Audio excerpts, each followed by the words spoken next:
मुंबई पालिकेतील महापौर पदासाठी आज भाजपचा उमेदवार निश्चित होणार। महापौर पदासाठी राजश्री शिरवडकर आणि शीतल गंभीर यांच्या नावाची चर्चा, पण ऐनवेळी तिसऱ्यालाच लॉटरी लागणार का याकडे लक्ष।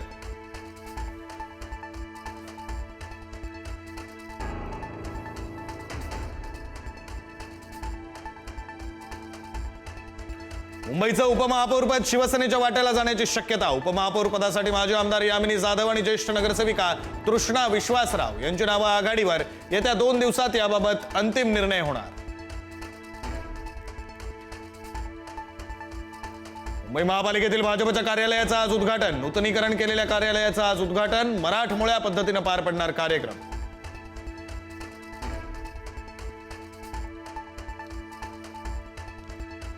सोलापूर, कोल्हापूर, अमरावती, नागपूर, छत्रपती संभाजीनगर महापालिकेचा महापौर आज ठरणार। कुठं कोणत्या पक्षाचा महापौर निवडून येणार पाहणं महत्त्वाचं।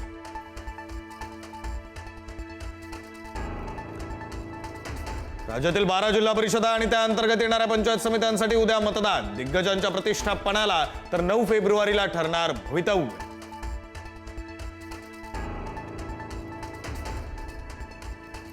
मावळमध्ये पंचायत समिती प्रचारावेळी राष्ट्रवादीच्या उमेदवाराकडून पैसे वाटप। शिवसेनेच्या उमेदवाराच्या आरोपांनंतर पोलिसांची घटनास्थळी धाव। गाडीतील पैसे घेतले ताब्यात। राष्ट्रवादी काँग्रेसच्या राष्ट्रीय अध्यक्षपदाची निवडणूक लांबणीवर जाण्याची शक्यता। राष्ट्रवादी पक्ष प्रकरण सुप्रीम कोर्टात असल्यानं वकिलांच्या सल्ल्यानंच नवीन अध्यक्षाची निवडणूक होणार। तोपर्यंत अध्यक्षपद प्रफुल्ल पटेलांकडेच राहणार। अजितदादांच्या निधनाला 10 दिवस होत नाही, तोच पुणे महापालिकेचा अजब निर्णय। पुणे पालिकेच्या अधिकाऱ्यांकडून सांस्कृतिक कार्यक्रमाचं आयोजन। 15 तारखेला महापालिकेच्या वर्धापन दिनानिमित्त कार्यक्रम।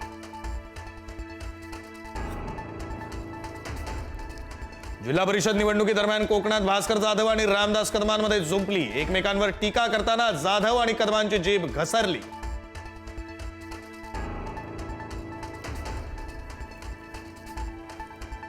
छत्रपती संभाजीनगरातील वादग्रस्त विट्स हॉटेल लिलाव प्रकरणाची विभागीय आयुक्तांकडून होणार चौकशी। लिलाव प्रक्रियेमध्ये मंत्री शिरसाट यांच्या मुलाचा होता सहभाग। 150 कोटी बाजार मूल्याची मालमत्ता अवघ्या 64 कोटी रुपयात विकली गेल्याचा आरोप।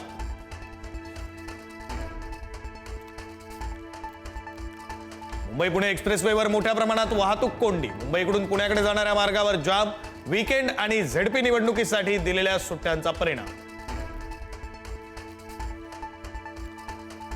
मुंबईमध्ये प्रदूषणाची घातक पातळी कायम। हवा गुणवत्ता निर्देशांक हा 150 ते 200च्या दरम्यान कायम। गेले 2 आठवडे प्रदूषणाची तीव्रता वाढली।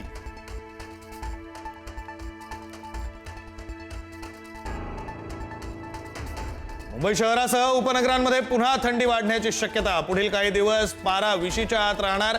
रविवारसह पुढील 4 दिवस सरासरी किमान तापमान 19 अंशांवर राहण्याची शक्यता।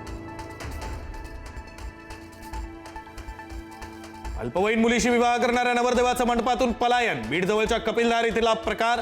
नवरदेव पळून जातानाचा व्हिडिओ समोर। नातेवाईकांसह 100 जणांविरोधात गुन्हा दाखल।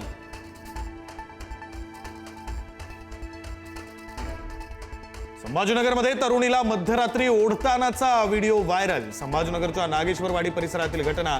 सीसीटीव्ही फुटेजच्या आधारे संबंधित तरुण आणि तरुणीचा शोध सुरू।